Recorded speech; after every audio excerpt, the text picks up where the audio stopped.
चलिए अब यही भाव समास के बारे में बताया। पिछले वीडियो में मैंने बता दिया है कि समास क्या होता है, उसके कितने भेद हैं। अब यहाँ है अव्ययी भाव समास। समास का पहला भेद है अव्ययी भाव समास। तो अव्ययी भाव समास कहते किसको है? तो अव्ययी भाव समास का एक परिभाषा है। क्या है कि इसका परिभाषा है पूर्व पदार्थ प्रधानो पूर्व पदार्थ प्रधानो अव्ययी भावः। अव्ययी भावः इसका मतलब क्या होता है? तो जिस समास का, इसका मतलब ये हुआ कि जिस समास का पहला पद प्रधान हो, है ना, पहला पद प्रधान हो और पहला पद अव्यय हो, अव्यय या उपसर्ग हो, उसी को हम कहते हैं अव्ययी भाव समास, है ना। इसका हम लिख देते हैं अर्थात जिस समास का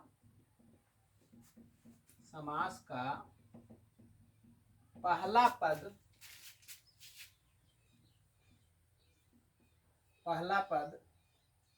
प्रधान हो।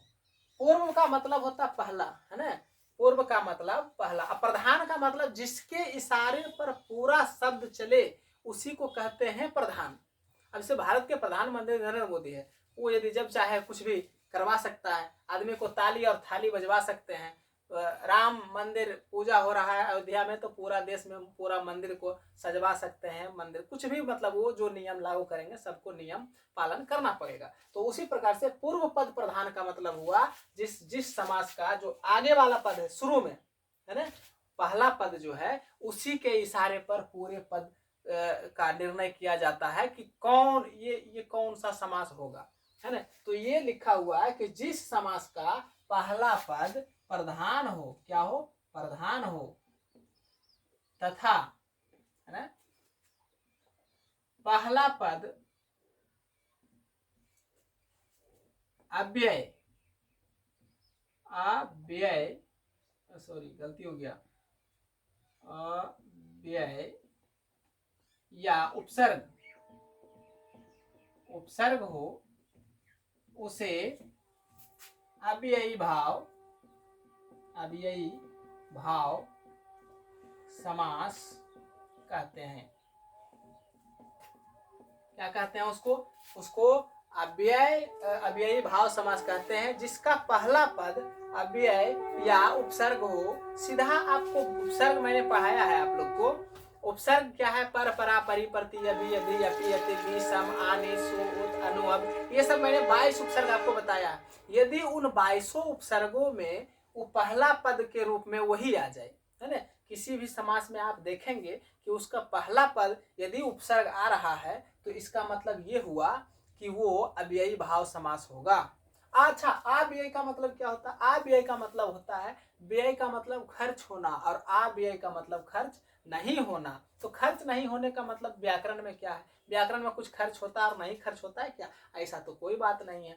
तो अव्यय और व्यय का मतलब ये होता है कि जैसे राम का आप शब्द रूप पढ़ते हैं, रामः रामौ रामः, रामम रामौ रामेन, रामान रामेन, रामाभ्याम रामय, रामाय रामाभ्याम रामेभ्यः, रामात रामाभ्याम, इस प्रकार से शब्द रूप चलते हैं राम का। क्यों? क्योंकि वो अव्यय नहीं है, वो व्यय है, अव्यय नहीं है, वो एक शब्द है तो उसका चलेगा। लेकिन किसी भी अव्यय का उस प्रकार से शब्द रूप नहीं चलेंगे। जैसे कि एक हम शब्द ले लेते हैं अधिहरि, यहाँ क्या लेते हैं, यथा, जैसे उदाहरण में एक उदाहरण मैं लेता हूं, अधिहरि।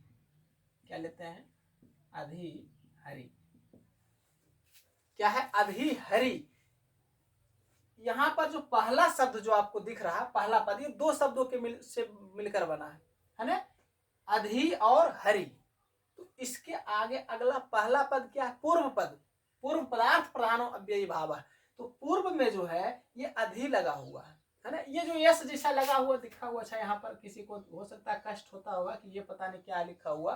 तो ये पूर्व पदार्थ प्रधान हो, इसको आ पढ़ते, क्या पढ़ते हैं? ओ आ, ये वाला है ना आ, ये आ पढ़ते हैं, तो हो जाएगा वो अव्ययी भाव। ठीक, कोई दिक्कत नहीं होगी। तो यहाँ पर अधिहरि लिखा हुआ है, तो यहाँ पर दो शब्द हैं, अधि है और हरि है।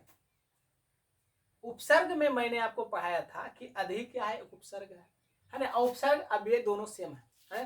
तो जिसके आगे अधि लगा हो उसको क्या बोलेंगे, अव्ययी भाव समास। ये पूरा मिलके क्या बन गया, अव्यय। यही जिसके आगे अव्यय लग गया है ना, जिसको कोरोना रख दिया उसका नाम है कोरोना। अभी कोरोना काल आया था, जिसको कोरोना पकड़ लेता था उसको कोरोना नाम से पुकारा जाता है, कोरोना कहा जाता है। तो उसी प्रकार से जिसके आगे अव्यय जुड़ गया वो समुच्चय अव्यय हो जाएगा। समझ में आया कि नहीं आया, आ गया।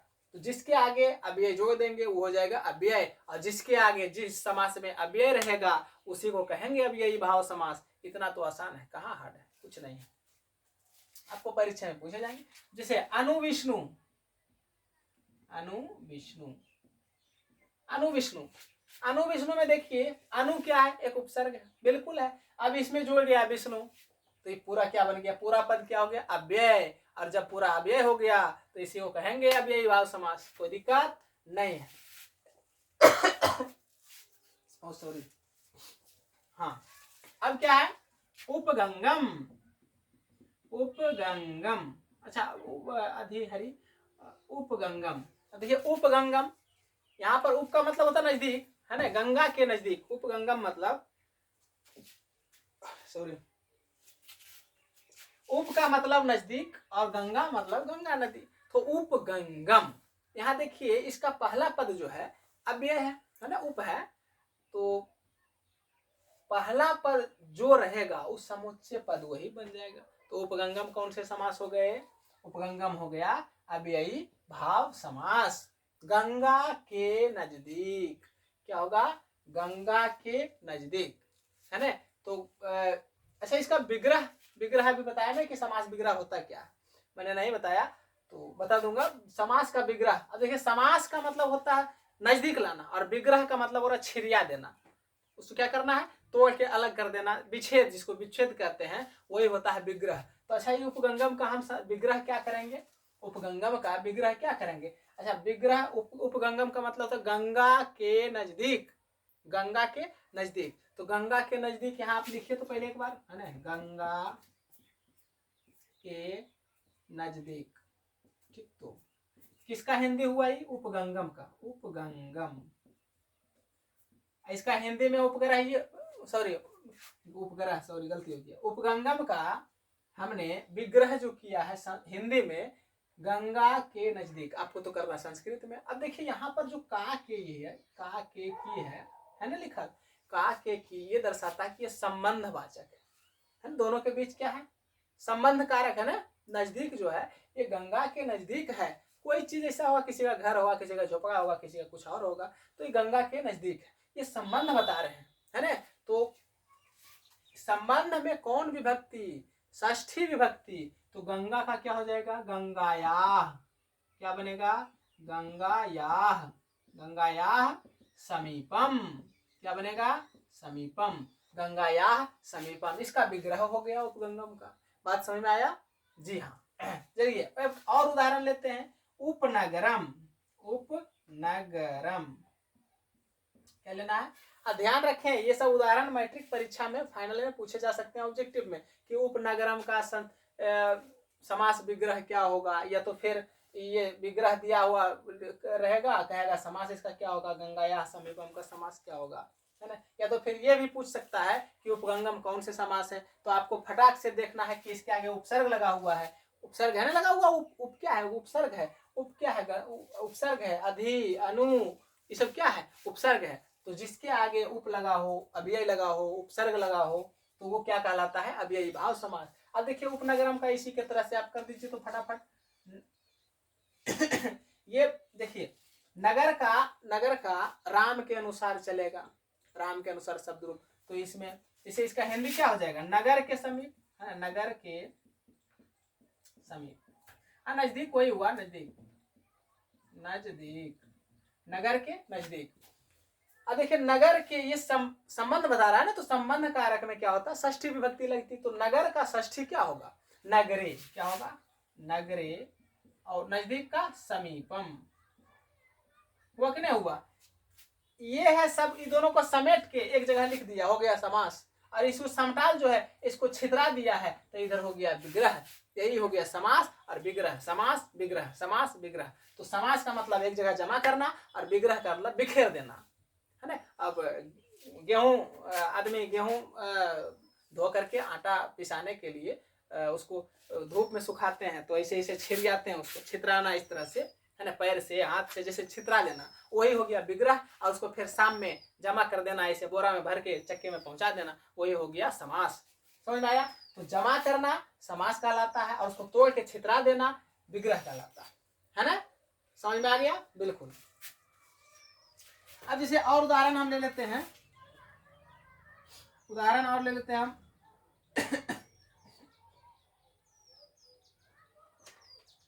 उदाहरण है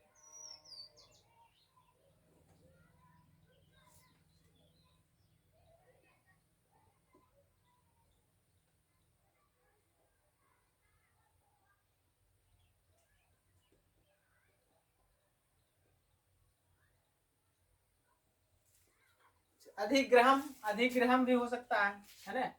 अधिग्रहम, अधिग्रहम मतलब घर में, है ना। तो घर में का क्या होता है, घर में यदि अधिग्रहम आपके पास लिखा हुआ है, एक समास है अधिग्रहम, ठीक। तो अधिग्रहम, अधिग्रहम का मतलब होता है घर में, अधिग्रहम का मतलब घर में होता है। अब देखिए घर में, इसका पहले तो हिंदी हम विग्रह कर लेते हैं, घर में, घर में, है ना, घर में। अब देखिए घर में का इंग्लिश क्या होगा, यानी कौन विभक्ति लगा हुआ है इसमें, आधार है किसी का, वह घर में बैठा है, तो आधार उसके लिए क्या है, घर है। तो घर में कौन विभक्ति लगेगी, सप्तमी। तो क्या हो जाएगा, सप्तमी घर का, सप्तमी गृह, क्या बनेगा, गृह, नहीं नहीं, सप्तमी घर का सप्तमी हो जाएगा। जैसे राम का चलता है ना, रामा राम रामस्य होता है षष्ठी, रामय, तो गृह हो जाएगा, गृह इति। हाँ, इति नहीं होगा, ये केवल हम बताने के लिए कि घर में, ठीक। तो गृह इति हो जाएगा। जैसे यहाँ लिखल है अधिहरि, है ना, तो अधिहरि, अधिहरि का मतलब होता है हरि में, हरि में, हिंदी में विग्रह हुआ। संस्कृत इससे क्या बनेगा, हरव, हरि का सप्तमी हरव इति, क्या होगा, हरव इति। इस प्रकार से आप इसका विग्रह भी कर सकते हैं और इसका समास भी कर सकते हैं। अब कुछ अपवाद में समास हैं इसमें से, जो कि लगता है कि नहीं वो समास नहीं है, वो दूसरा समास है या अव्ययी भाव समास नहीं है, तो हम उस अपवाद के बारे में भी बात कर लेते हैं। ये सब समझ में आ गया। चाहे और भी कुछ भी आ जाए इसके अलावे, देखिए और उदाहरण हम ले लेते हैं किताब के सहारे से। ये अति हिमम, अति हिमम, अति हिमम मतलब अधिक बर्फ। तो यहाँ इसके आगे क्या है, अति लगा हुआ है ना, इसके आगे अति लगा हुआ है, इसलिए ये भी क्या हो जाएगा, अब यही भाव समास। फिर देखिए आजन्म, आजन्म, देखिए आजन्म, जन्म में कौन सा पर, अब ये जो उपसर्ग जो दिया है आंग, आग, तो आज होगा है, इसलिए क्या बन जाएगा ये, अब यही भाव समास बन जाएगा। तो जितने भी उपसर्ग हम 22 लिखाए ना, वो 22 यदि आपको याद रहेगा तो 4 नंबर तो उपसर्ग सीधे पूछ लेता है कि इसमें कौन सा उपसर्ग है। फिर उसकी सहायता से आप 2 नंबर का अब यही भाव समास भी बता सकते हैं उसमें से कि ये अब यही भाव समास है ना। तो जो अब यही भाव समास में उपसर्ग और अव्यय लगा करके अब यही भाव समास हो रहा था, उसके बारे में तो आपने समझ लिया। अब बताते हैं अपवाद में, इसमें कुछ अपवाद हैं जो कि पूछे जाते हैं, तो इसको आप पहले नोट कर लीजिए, हम इसको मिटा करके फिर इसके अपवाद के बारे में मैं बताऊंगा अभी।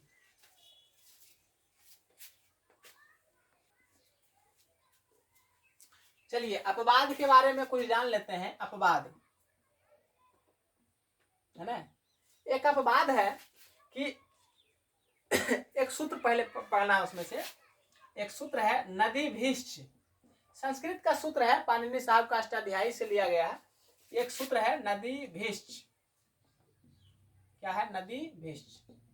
नदी भिष्ट जो सूत्र है ये कहता है न कि किसी भी नदी के नाम के पहले, किसी भी नदी के नाम के पहले यदि संख्यावाची शब्द आ जाए तो वह भी होगा अव्ययी भाव समास। अब इसको अपवाद हम क्यों कह रहे हैं? क्योंकि एक द्विगु समास आगे पढ़ना है। समास के 6 भेद होते हैं, तो द्विगु समास में पढ़ना है कि किसी भी समास का पहला पद यदि संख्यावाची हो, किसी भी शब्द का पहला पद संख्यावाची हो तो वह द्विगु समास कहलाता है।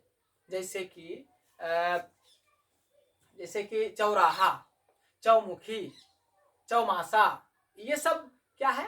द्विगु समास है। क्यों? क्योंकि इसे यहाँ ये चौमासा, चौराहा ले लेते हैं। चौराहा, चौराहा है ना, मतलब चौराहा का मतलब 4 राहों वाला, 4 रास्ता जहां गुजरता है उसी चौराहा, मिलते हैं 4 रास्ता आकर जहां मिलते हैं उसी को कहते हैं चौराहा। तो जी इसका पहला शब्द क्या है? संख्यावाची है, तो ये क्या कहलाएगा? द्विगु समास है ना। तो इसके अनुसार यदि किसी भी नाम है, कोई भी नाम है, जैसे पंचगंगम है ना, गंगम मतलब 5 गंगा, तो ये भी एक, तो गंगा भी तो एक शब्द है कि ना है। तो पंचगंगम, गंगा एक शब्द है, तो इसके आगे पंच शब्द लग गया है, पंच मतलब 5, तो यदि ये लग गया तो ये भी तो अब ये सॉरी द्विगु समास होनी चाहिए। लेकिन पाणिनि साहब ने कहा कि नहीं, यदि किसी नदी के नाम के पहले संख्यावाची शब्द आवे तो वह होगा अव्ययी भाव समास। तो इस सूत्र का हिंदी हम अर्थात ये लिख लेते हैं कि किसी नदी के नाम के पहले यदि संख्यावाची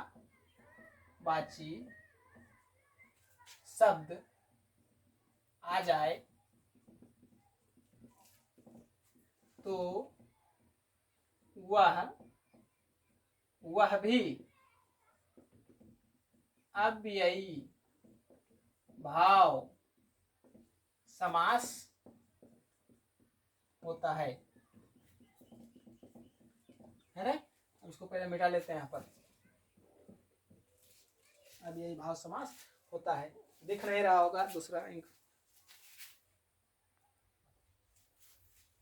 हाँ, तो इसका उदाहरण ले लेते हैं। जैसे कि एक नदी है जिसका नाम है गंगा, है ना। अब गंगा के पहले यदि पंच शब्द हम लगा दें, है ना, पंच शब्द लगा दें,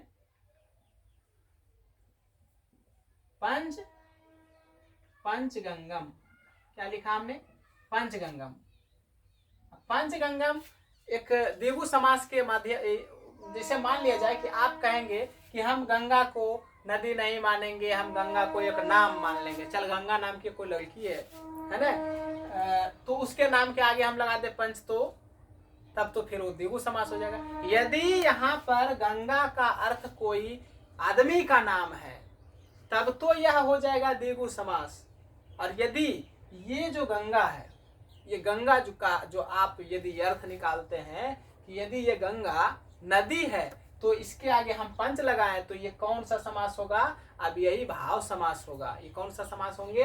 अव्ययी भाव होगा। जैसे सप्त सिंधु, सप्त सिंधु, सप्त सिंधु, ये भी अव्ययी भाव समास होगा। हाँ, यदि आप कहेंगे कि सिंधु किसी आदमी के नाम है, सप्त सिंधु बोलेंगे, सिंधु कोई जगह का नाम है, गांव का नाम है, तो इसका ये कौन सा समास होगा? द्विगु समास होगा।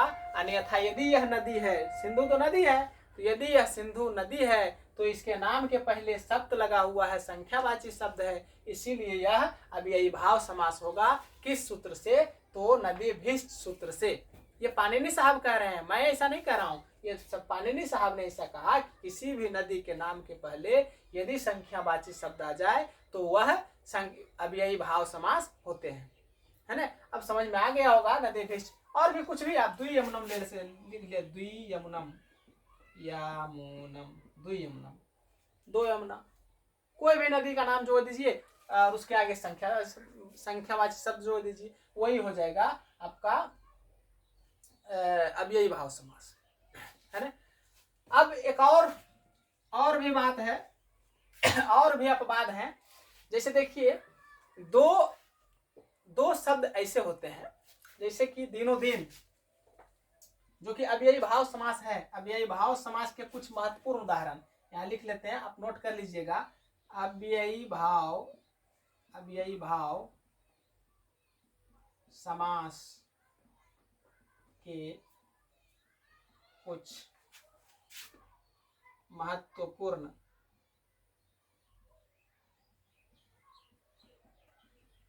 उदाहरण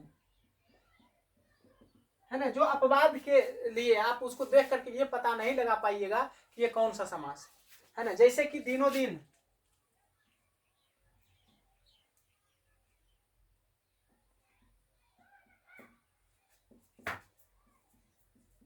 दिनों दिन, ठीक। तो रातों रात,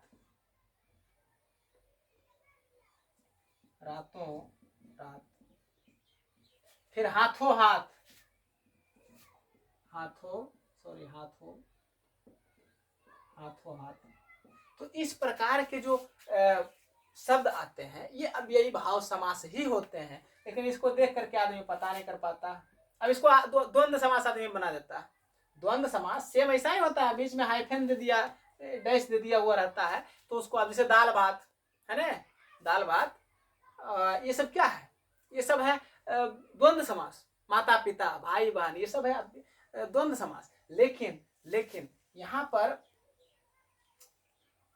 ये सब जो है ये अव्यय रूप में है। अच्छा, इसका राम की तरह रामा चला सकते हैं, रातों रातः ऐसे बोल सकते हैं? नहीं, इसका शब्द रूप नहीं चलते हैं, इसलिए ये क्या है, अव्यय है। ये सब क्या है, अव्यय है। इसे इधर उधर, क्या है, इधर उधर, ये कौन से समास है, ये है अव्ययी भाव समास। तो ये सब कुछ अपवाद थी, एक ये अपवाद था और एक ये अपवाद था।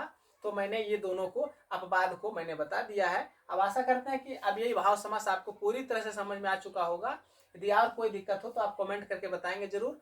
और आज के लिए बस इतना ही। धन्यवाद। जय हिंद, जय भारत, नमः संस्कृताय।